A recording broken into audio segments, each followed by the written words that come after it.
Mga kababayan, ito yung ating pag-uusapan ngayon, no, patungkol dito sa mga kababayan kay Bato. Nako, ito na nga. Mga kababayan, actually, si Bato po daw di umano, ngayon po talaga aarestuhin, ngayong araw na to. Ano ba ngayon? December 20.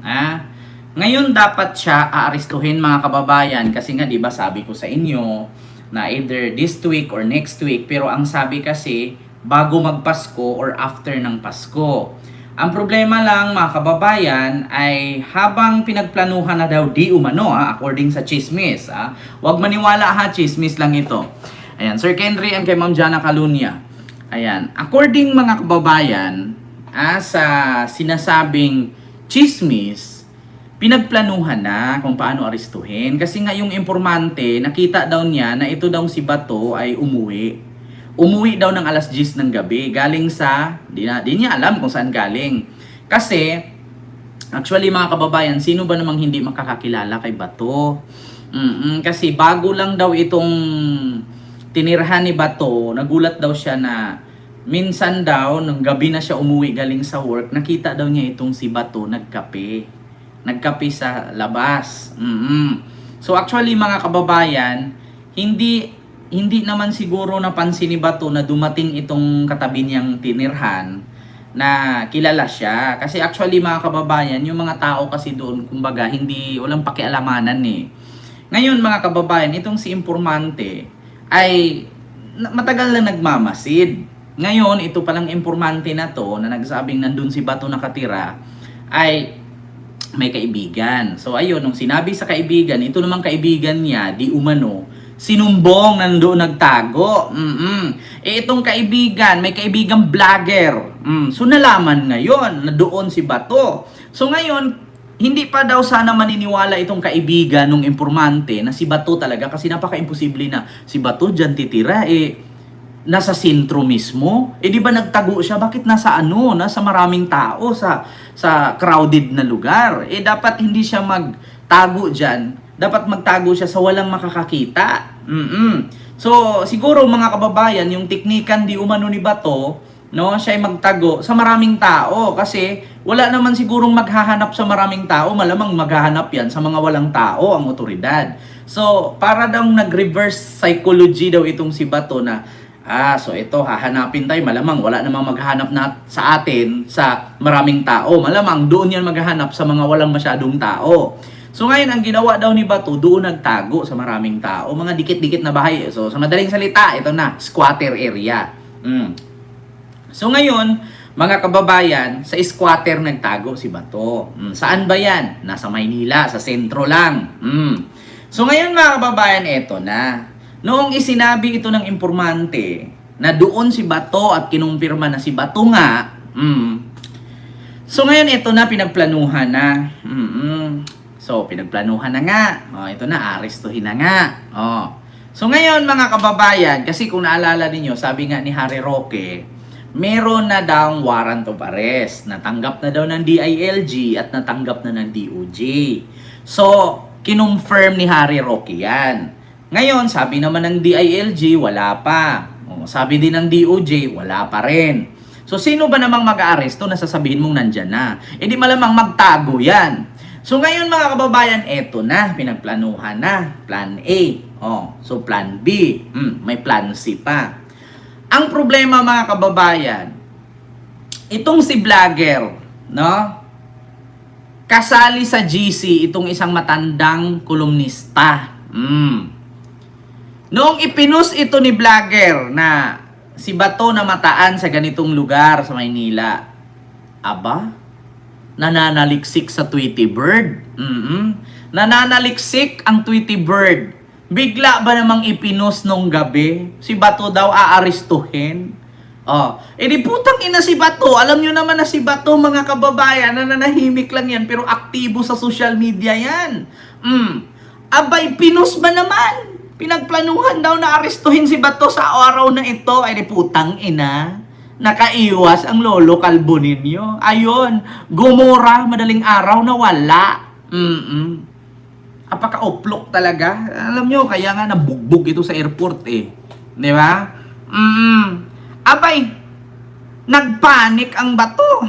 Nagpanik si Bato ngayon mga kababayan. Kasi nga, ipinos syempre, batikan daw di umano yan. Chismoso kasi itong lolo ninyo na nabugbog ni Raymart.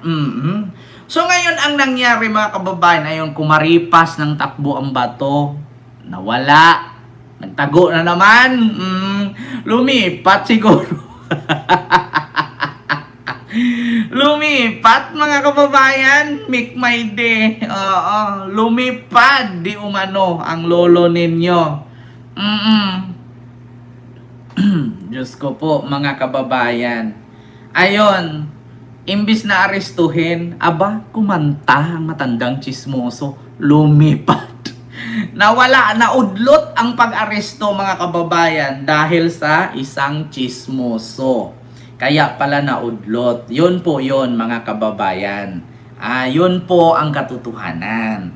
Kasi nga, actually mga kababayan, nagparinig na din itong si nagparinig na din itong si Jesus Palsis, no? Si Attorney Jesus Palsis. Mga kababayan, ito po, ipaparinig ko sa inyo ha, pakinggan ninyo. Kasi ang daming balita, kailangan nating i-monitor at marami pang makukulong. Bukas daw, merong bigatin. Yung pangalan dapat natin siguro off cam, na makukulong. Ayan, bigatin Pero daw. susubukan lang, unihin. Baka kasi hindi mahuli. Bukas. Sabihin mo na kung sino. Ay, baka Hindi. magtago. Bato-bato sa langit, Yun na nga, ang maaresto, nakatago na. huwag magalit. Ayan, kayang-kaya nyo na po yan, ha? Sabitan na natin sino yan. Kasi ang daming balita, kailangan nating Actually mga kababayan, kahapon po ito sinabi ni Attorney Jesus Palsis. So, meron daw maaresto na isang big time. Malaking manok daw ang arestuhin. So ngayon, according dito sa balita, sa DZMM, sabihin mo, magbigay ka ng clue, 'di ba? Kung sino ba yang malaking isda na yan or big time na yan. Sabi naman ni Attorney Jesus Palsis, according sa kanyang Tweety bird, bato-bato sa langit. Ang mahuli ay ang maaresto ay wag magalit. So alam niyo na kung sino 'yun, di bato-bato na nga 'di ba? Bato-bato sa langit. Ang maaresto wag magalit.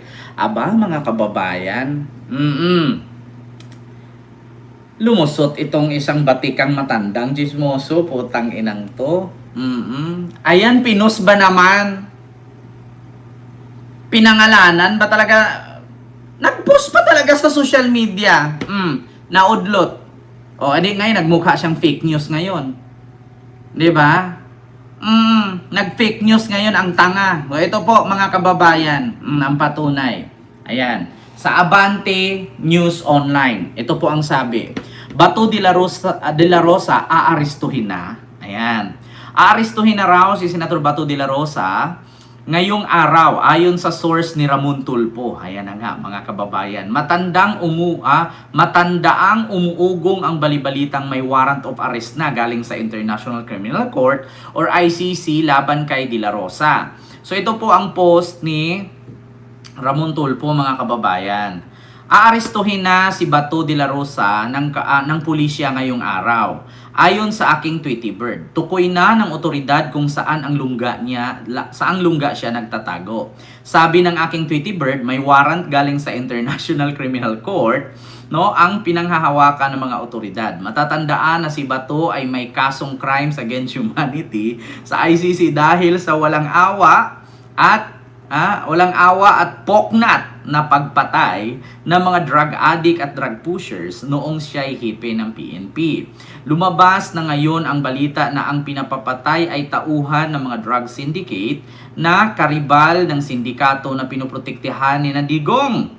Halimbawa, niligtas ng PNP noon si Michael Yang at Arnie Tevez na mga notorious drug lord pala dahil siya'y konektado kina Digong. Ayan, mga kababayan. 'Di ba? Ayan ang problema ngayon. Imbis na maaresto ang kalbo, abay, nag-post ba naman sa social media ang isang chismosong matanders. Ayan na nga, mga kababayan. Ipabugbog ulit yan kay Raymart Santiago. Mr. X, mega love shoutout po. And kay The Prusaan, mega love shoutout po. Naku, mga kababayan. Naudlot. Bakit naudlot? Dahil may chismoso. So yun po yun mga kababayan, ang katunayan. Bakit naudlot ang wait lang ha mga kababayan. Bakit naudlot ang pag-aresto kay Bato? Dahil po mga kababayan sa isang matandang chismoso. So alam nyo na po mga kababayan, kina-clarify ko lang po, 'di ba? Sabi ko nga sa inyo mga kababayan na sabi ko nga baka no maaaresto na. Baka ganito ganyan. So ang problema mga kababayan, ipumutak nga itong matanders. Oo, meron kasing matanders na pumutak. Chismosong matanders eh. Kung hindi lang talaga mga kababayan, dahil sa isang chismoso, ay di sana si Bato. Ako po naudlot. Oo. Ay Diyos ko, sana. Di nakulong na sana si Bato ngayon. Naku po, mga kababayan, hala. Pero mga kababayan, don't you worry. Don't you worry, mga kababayan. Meron pa namang meron pa namang tawag dito, mga araw. Meron pa namang panahon. 'Di ba? I thought that was so irresponsible and idiotic move. Maepal talaga yun. Ay nako, aarestuhin na sana. Oo, ngayong araw sana arestuhin. Ang problema lang, may nauna naman kasing nagbalita, hindi pa nga kumpirmado. Hindi lahat ng panahon makapagtago si Kalbo, sabi ni Ma'am Daprusa. Ayan, namasko kami mga fans mo. Nako, Amirochis. Oo. Diyos mio Marimar. Mama Jorda, and kay Nanay Minda Valdez, hello po, and kay Margaret Colin, Miguel love shout out po. Dahil sa chismoso nating kapitbahay, ayan, naudlot ang pag-aresto kay Darak. Naudlot ang pag-aresto kay Darak dahil sa chismoso nating kapitbahay. Ito kasi si Darak. Ang sarap ibala sa kanyon to si Darak eh. May araw din yan si Darak.